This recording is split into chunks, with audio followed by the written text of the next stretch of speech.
ট্রাম্পের নির্দেশনা অমান্য করে আবারও গাজায় হামলা করল ইসরায়েল। শনিবার ভোররাত বিস্ফোরণে আলোতে আলোকিত হয়ে ওঠে গাজার আকাশ। গাজায় যুদ্ধবন্ধে শুক্রবার 20তম শান্তি চুক্তি প্রস্তাব দেন ট্রাম্প।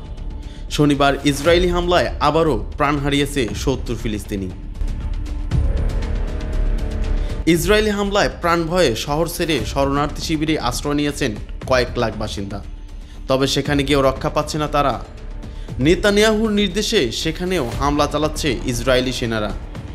এদিকে গাজামুখী মানবিক সহায়তা নৌবহরে অংশ নেওয়া ইসরায়েলি বাহিনীর হাতে আটক 450 জনেরও বেশি আন্তর্জাতিক অধিকার কর্মীদের মধ্যে 137 জনকে শনিবার তুরস্কে পাঠিয়েছে ইসরায়েল। এদের মধ্যে রয়েছেন 36 জন তুর্কি নাগরিক সহ যুক্তরাষ্ট্র, Italy, Malaysia, Kuwait, Libya, Jordan, Switzerland, Tunisia সহ আরও কয়েক দেশের কর্মী।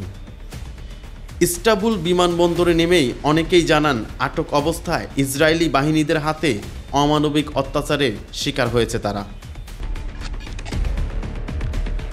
পশুর মতো আচরণ করেছে তারা, খাবার পানি পর্যন্ত মেলেনি, পরে টয়লেটে পানি পান করে তৃষ্ণা মিটিয়েছে বলেছে আন্তর্জাতিক অধিকার কর্মী গ্রেটা। মুসলিম নারীদের উপরও চালানো হয়েছে অমানবিক নির্যাতন।